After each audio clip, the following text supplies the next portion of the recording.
on the continent to support good public policy. Please put your minds to this problem.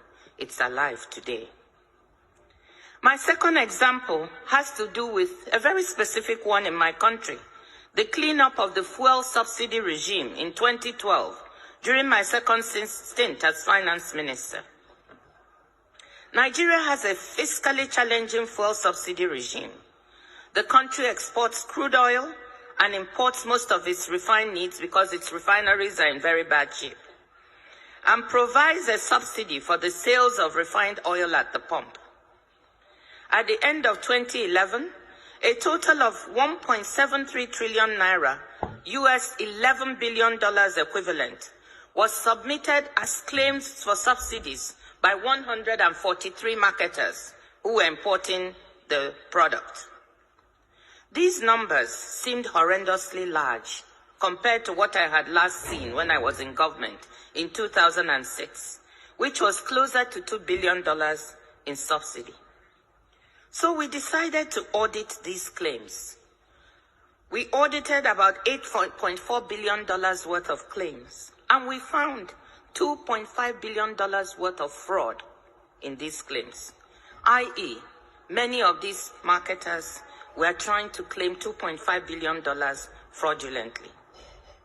With the full backing of the president and the economic team, we decided that we were not going to entertain these claims or to pay. The pressure from the affected marketers was tremendous, as we tried not only to say we would not pay, but also we would clean up the whole mechanism for the subsidy claims and put in place something more transparent, something clearer. This did not go down well with them. When we stuck to our position of non-payment and implementation of the new verification regime, these strong and well-connected vested interests were angered and seemed to blame me personally for this. There were personal consequences. My 83-year-old mother, a retired professor of sociology, was kidnapped by 4 young men and held for 5 days. Keeping her wits about her as she was totally terrified, she asked them why she had been kidnapped. And they told her, quote, because your daughter, the finance minister, refused to pay oil marketers their dues. The kidnappers, negotiating with my brother, demanded my resignation publicly. I should go on television publicly and announce my resignation and depart from the country as a condition for my mother's release. Needless to say, these were some of the worst days of my life. Imagine, when you are in position, you want your parents, all of whom are here with you today, and your relatives, to be proud of you. You want to be a source of good for your family. You can imagine how I felt sitting there and thinking, just because of trying to do something right, to implement a good bit of policy that was good for the country, this could lead to the taking of my mother's life. These were some of the worst days of my life.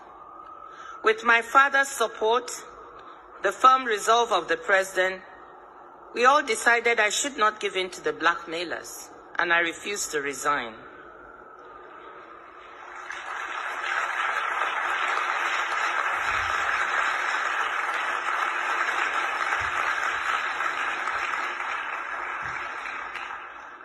Following a manhunt, I'm sorry, I still feel emotional when I talk about it.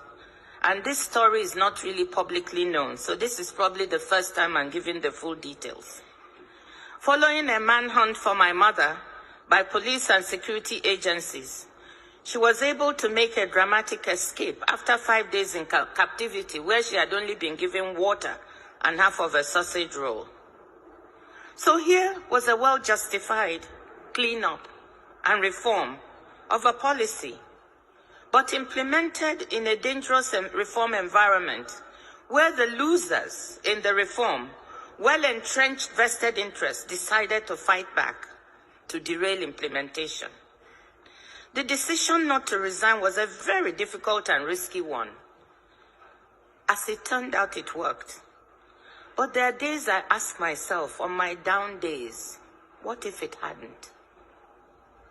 What if they had gone ahead and murdered my mother, as she overheard them planning to do, with one of their handlers on the phone? Could I have justified trading off firmness on policy and standing up to blackmailers, implementing a good piece of public policy for my mother's life? What decision would you have made? Faculty, what decision would you have made?